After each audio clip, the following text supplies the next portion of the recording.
اور فرمایا دین سوائے آزمائش کے اور کچھ نہیں رہ جائے گا۔ وَسَادَ الْقَبِيلَةِ فَاسِقُهُمْ، قبیلے کا سردار سب سے فاسق اور بدتر شخص ہوگا۔ خاندان کا، قبیلے کا، برادری کا وہی سربراہ ہوگا، وہی قائد ہوگا، وہی لیڈر ہوگا، وہی پنچ ہوگا جو جتنا بڑا گنڈا اور جتنا بڑا بدماش ہے اس کو ہی جو ہے وہ سرپرستی جائے گی۔ شرافت نام کی چیز ہی باقی نہیں رہے گی۔ شرافت کے بل بوتے پہ آگے نہ کوئی سیاست میں آ سکے گا، نہ کوئی خاندان میں آگے آ سکے گا۔ جہاں کہیں بھی شرافت، نجابت اور اچھے لوگوں کو برتری ہے، آہستہ آہستہ وہ کم ہوتی چلی جائے گی۔ اور یہی ہوگا سارے کا سارا نظام جب قیامت آئے گی، تو یہی ہوگا کہ جتنا برا شخص ہوگا، جتنا کرپٹ شخص ہوگا، جتنا ظالم شخص ہوگا، جتنا ڈاکو لٹیرا اور انتہائی کمینہ صفت شخص ہوگا، وہی جو ہے وہ قوموں کا سردار ہوگا۔ وَأُكْرِمَ الرَّجُلُ مَخَافَةَ شَرِّهِ، اور آدمی کی عزت اس کی شر سے بچنے کے لیے کی جائے گی۔ فلاں بندے سے اگر تعلقات قائم نہ رکھے تو ہمیں نقصان پہنچائے گا۔ وَظَهَرَتِ الْكَيْنَاتُ وَالْمَعَازِفُ، اور گانے والی اور بجانے والی عورتیں یہ جو ہیں وہ گانا شروع کر دیں گی اور یہ عام ہو جائے گا۔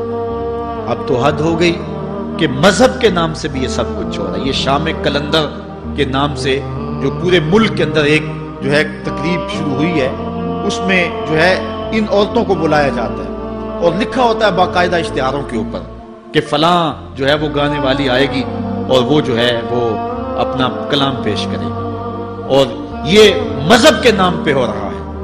اور حد یہ ہو گئی کہ یہ بڑھتا ہی چلا جا رہا ہے۔ وَشُرِبَتِ الْخُمُورُ، اور شرابیں پی جائیں گی، گانے گائیں گی اور شرابیں پی جائیں گی۔ وَلَعَنَ آخِرُ هَذِهِ الْأُمَّةِ أَوَّلَهَا، اس امت کے بعد میں آنے والے لوگ پہلے گزروں پر لعنت کریں گے۔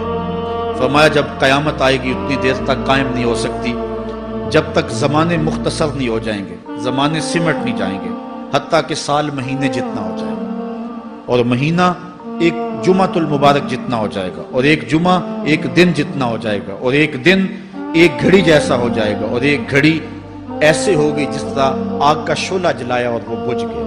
اور آج آپ دیکھ نہیں رہے کہ دن کتنی جلدی گزرتا۔ کسی زمانے میں ہم گرمیوں کی چھٹیاں کاٹتے تھے تو گزرتی نہیں ہوتی تھی گرمیوں کی چھٹیاں، لیکن آج آپ دیکھیں یہ دوپہر نہیں گزرتی ہوتی تھی۔ رمضان المبارک گرمیوں کے روزے جب ہمارے بچپن میں آئے تھے وہ دوپہر نہیں گزرتی ہوتی تھی، لیکن آج وہی گرمیاں ہیں، لیکن ادھر سے سورج طلوع ہوتا ہے، ادھر سے غروب ہو جاتا ہے۔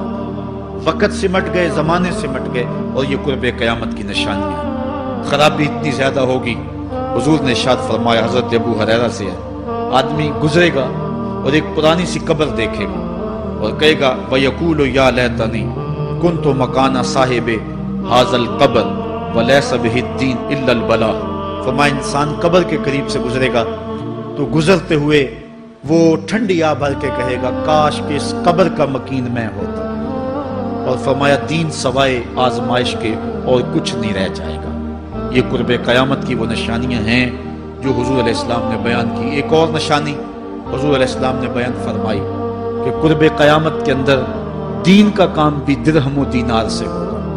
اس کے دو مفاہیم ہیں۔ ایک مفہوم تو یہ ہے کہ دین کا کام کرنے والے بھی پیسے ٹگے کے بغیر جو ہے وہ ایک قدم نہیں چلیں گے۔ کیا آج 2-2, 3-3 لاکھ روپے نعت پڑھنے کے نعت خواں وصول ہم سے نہیں کر رہے؟ اور آج جو ہے وہ کیا دین کوڑیوں کے عوض بیچا نہیں جا رہا؟ ایک اس کا مفہوم یہ ہے، اور دوسرا مفہوم اس کا یہ ہے قرب قیامت میں اگر کوئی دین کا کام کرنا بھی چاہے گا تو درہم و دینار کے بغیر نہیں ہو سکے، یعنی اس کو ضرورت ہوگی کہ میرے پاس مال ہو، حالات ہوں اور میں دین کا کام کروں۔ اگر اس کے پاس حالات نہیں ہوں گے تو دین کا کام اس کے لیے کرنا مشکل ہو جائے گا۔